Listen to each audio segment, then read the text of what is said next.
Zdaj le moram eno darilo zaviti in zdelo se mi je to kot popolna priložnost, da se lahko ob tem malo sam s seboj pogovorim. Kaj darilo je, pa za koga je, ne bom izdal na kameri. Bom pa ob tem malo pokomentiral moje mnenje o predaji daril, sprejemanju daril in pakiranju daril.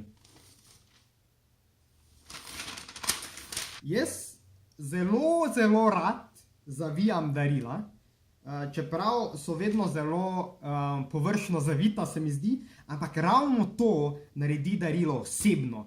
Tiste male napake, tistih 15 selotejpov, ki jih moram gor dati, zato da pakunga ne razpade, tisti zmučkan papir, tista barvna nekombinacija, ampak dejanje celotno, zavijanja, mi je pa ful zabavno.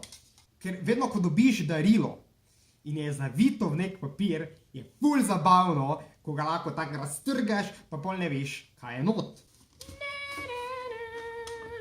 Če vas zanima izbor papirja, modra.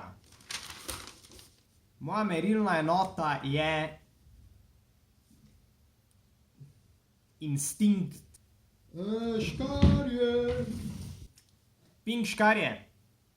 A veš, ko včasih režeš darilni papir in ti uspe tak škarjem enostavno potegniti skozi, tak tisto kšk, in se počutiš tak ful cool, ne? To ni bil eden izmed tistih časov. In jaz imam pri teh prijemanju in oddajanju daril taka osebna ena pravila. Eno izmed njih je to, da vedno, ko oddajem darilo, torej ko nekomu dam darilo, zelo nerad vidim, da osebe darilo odprejo pred mano. Ker imam potem ful pritisk pri sebi, v smislu, ok, če ti ne bo všeč darilo, da ne rabo potem oseba, da ne oseba rabila biti, wow, Rok, ful dobro, vedno sem si želela mešalnik za jajce. Ne? Zato vedno, ko dam darilo, ne ga pred menoj odpirati. Prosim, ne ga pred menoj odpirati. Zašto? A veš tisto, ko imaš preveliko sliko za svoj okvir?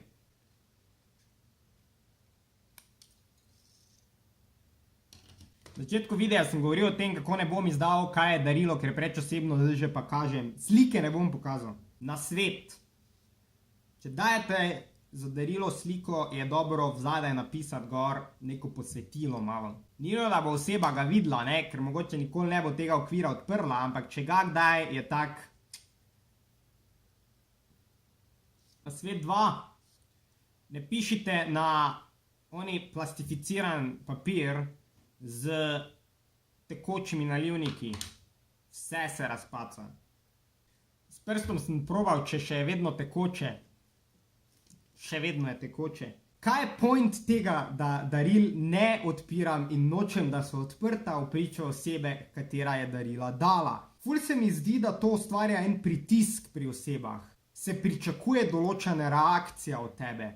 In s tem, ko nekako se mi zdi, da dovolim, da ima oseba prostor darilo odpirati v svojem času, v svojem okolju, ko je njej udobno, ga lahko izkusi takor ga ona želi. To ne pomeni, da ne smemo nikoli zdaj v življenju ever odpirati daril pričo en drugega. Seveda, da ne, valjda, da mislim, včasih veš, da bo osebi nekaj ful cool, zato bi rad to izkušnjo z njo delil. Če jim je darilo na konci cool, itak bomo lahko to izkušnjo še delila dalje naprej, ampak tisti moment, tista prvi presenečenje pa naj bo čisto njeno. Če ima to bilo kaj smisla. Zdaj sem prišel do faze, kjer začnemo z uporabo selotejpa. Zdaj pa izziv, ne. Rečemo, da darilo zavijemo z vsega skup 3 kosi selotejpa. 1. To je zdaj mojsterski del, ne. Ko moraš ta rob tak not zavihati, veš kaj mislim, ne. Veste kaj mislim, ne. To je zdaj oni del, tu se kažejo mojstri. Tu se ločijo tisti, ki zavijajo enkrat na leto, pa tisti, ki zavijamo 3-krat na leto. 2.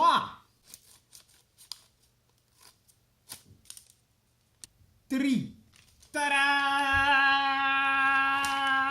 Darilo! Ne! mi je pentelj. Nekoč leta nazaj je Rok v Tediju nabavil zelo poceni en kup tistih samolepilnih pentelj, ki jih samo gor pokneš in zgleda odlično. Očitno je ta čas potekel. Tako da se moram s tem znajti. Vmes, ko jaz zdaj to zaključujem, pa lahko mogoče vi malo poveste, kaj je bilo vaše zadnje darilo, ki ste ga dobili. Kako vi gledate na to, ko nekdo darilo, ki ste mu ga dali, v vas odpira?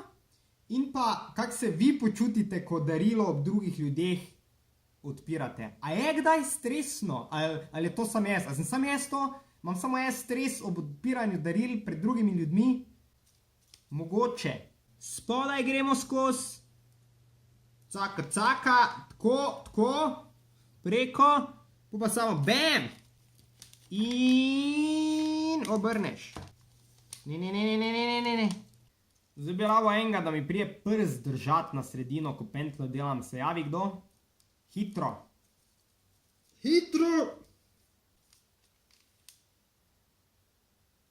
Pojdite ven v svet, podelite kakšna darila med seboj, ni nujno, da jih odprete en pred drugim, ampak mogoče je fajn, da si jih pa malo date. Meni lahko daste kakega, ni nujno, da ga bom odprl pred vami, bom ga pa zelo, zelo vesel, še posebej, če to hrana.